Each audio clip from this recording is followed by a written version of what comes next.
All right. So I was sitting here watching the fire, thinking about how homelessness is a huge, huge problem all over the place, right? All over the place. It's a crazy, crazy problem that people don't have shelter to keep them from freezing to death or from being beaten or stolen from nightly. So here is my brilliant solution to it because I don't have a piece of paper telling you how smart I am, but after you hear about this solution to this problem, I think you're going to say, "Wow, that might work." So right now what we have is we have government money being given to people in the form of Section 8 subsidies, right? We have subsidies that are supporting apartment complexes and rental from a landlord. But what we don't really have is like 7 or 8 friends coming together, right?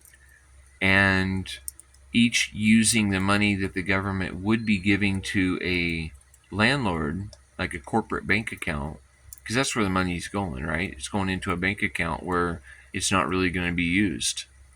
They have billions of dollars already. They don't need it, but they want it because that means that it makes it to where it's harder for you to live. So what if like, okay, so just say that $800 a month is coming in from the government to help a person to have a house.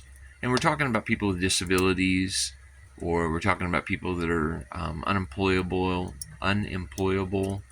or we're talking about people that just really need help, right? I mean, and there's a lot of them. They're all over the place. There's apartment complexes full of them, right? And so what we do is, and I learned this from some friends. Well, what they did is they each put their money towards buying a house, and they bought a really big house. And if you look at $800 a month, just say between 10 people, right? That means that you could afford a payment of $8,000 a month. And $8,000 a month would only take you, I don't know, maybe, I'm not going to do all the math here for you, but it wouldn't take you really that long to pay off even a really big old home. And there's really big old homes available in some of these cities around America that have dwindling populations.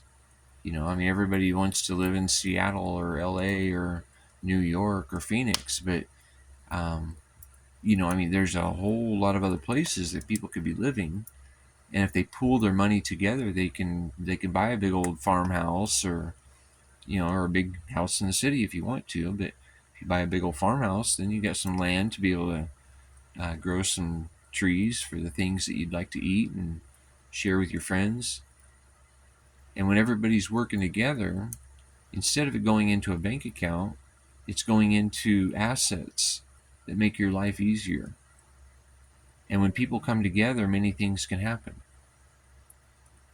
And so all we'd have to do is just create, make sure there's no rules preventing a person from um, going into a trust, into ownership with other people.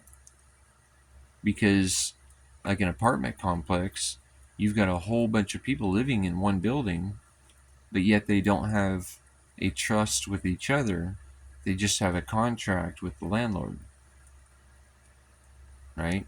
So, I mean, there's different ways that we can do things that people are protected and assets are maintained in a way that it makes sense.